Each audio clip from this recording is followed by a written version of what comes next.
Suas dificuldades de relacionamento estão ligadas ao passado ou são barreiras que você cria para você mesmo?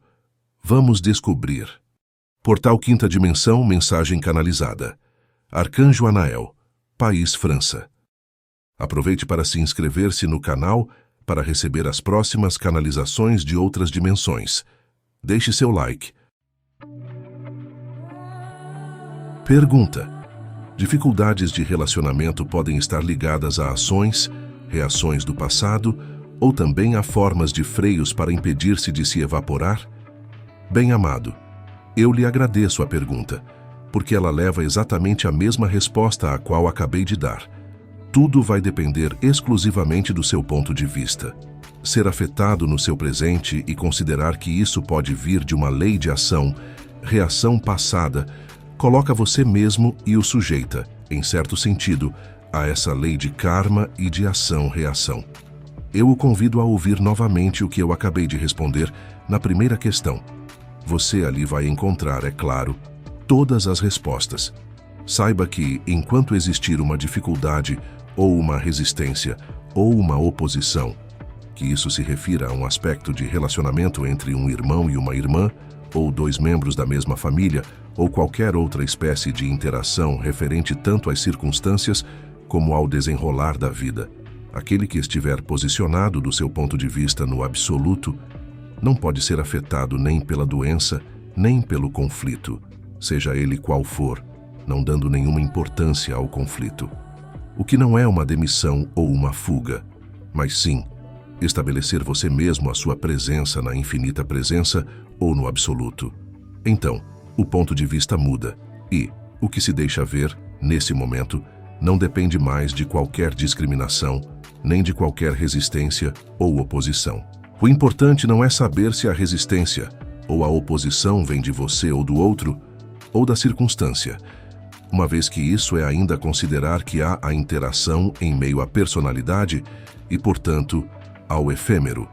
Colocar-se a questão do próprio sentido de uma dificuldade vivida para recolocá-la em uma explicação ou um sentido, seja de ação, reação do passado, seja de qualquer coisa que favoreça a liberação, volta, grosso modo, para a mesma coisa. O ficar tranquilo não pode ser afetado, seja pelo que for vindo, aparentemente, de um exterior de si, que isso seja, mais uma vez, uma dificuldade entre dois seres ou com uma circunstância em um dado setor da vida. Unicamente aquele que está tranquilo, unicamente aquele cujo ponto de vista não é mais do efêmero, mas da eternidade, pode sentir de algum modo a diferença entre um mesmo evento ocorrendo do ponto de vista da personalidade e o mesmo evento ocorrendo do ponto de vista da eternidade. Em um caso haverá reação, haverá punição, haverá perturbação. No outro caso, não haverá nem demissão, nem indiferença, mas, bem mais, um ponto de vista que transcende e ultrapassa amplamente as próprias condições deste mundo. Assim como eu disse há algumas semanas, o que acontece na sua vida é expressamente o que você criou. NDR, sua intervenção de 06 de setembro de 2012. 3. Mas cabe a você ver aí também qual importância você dá ao que acontece. Quer isso se refira a você interiormente, quer isso se refira a esse corpo. A diferença aí também irá se situar em função de onde você estiver situado. No efêmero, você será afetado. Na eternidade, você não pode de maneira alguma ser afetado, mesmo pelo desaparecimento do seu próprio corpo. Qualquer sentimento, qualquer sensação, qualquer percepção de uma resistência, ou ao contrário, do que lhe aparece como algo que será libertador, em um dado momento, é apenas o ponto de vista da personalidade. O ponto de vista da eternidade é aquele que vai constatar o que acontece. Que isso seja, por exemplo, o fim desse corpo, que isso seja, por exemplo, o fim de uma relação, ou o início de uma relação, nada do que é eterno pode ser afetado por uma circunstância histórica, pessoal e, de qualquer maneira, efêmera. O seu ponto de vista dirige, de algum modo, diretamente, o que se manifesta à sua consciência. A utilização do que você faz, do que se manifesta à sua consciência, é profundamente diferente segundo o ponto de vista que você adotar. O fim do corpo é chamado de morte. Para a consciência, o fim do corpo não é certamente a morte, mas se sua consciência depender, de maneira que eu qualificaria de abusiva e ilusória, desse corpo, então você é efetivamente dependente desse corpo.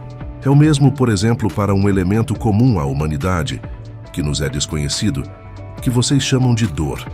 Não é o meu propósito definir a origem ou a causa de uma dor que os afeta, mas sim de ver qual é o efeito dessa dor sobre o que vocês são. Quaisquer que sejam a expressão, a localização e a intensidade dessa dor, moral ou física, se isso se refletir por uma alteração da sua consciência, evidentemente vocês estão no efêmero nesse momento. Aquele cujo ponto de vista, no momento em que ele a vive, se situar seja no si, seja na infinita presença, seja no absoluto, não pode de modo algum ser afetado por qualquer circunstância, desse corpo como deste mundo. O efêmero e o ilusório jamais são fixos. Eles mudam o tempo todo. Esse movimento induz de algum modo a linearidade do tempo de maneira bem mais complexa do que eu apresento. Mas, em um nível coletivo e individual, trata-se dos mesmos mecanismos empregados. Se você estiver na sua eternidade, se você estiver na sua infinita presença, como no si, de modo não mais experimental, mas cada vez mais como um estado estabilizado, o que pode lhe fazer, realmente, uma dor, onde quer que ela seja? O que pode lhe fazer qualquer transformação ou futuro deste mundo, uma vez que o mundo é você?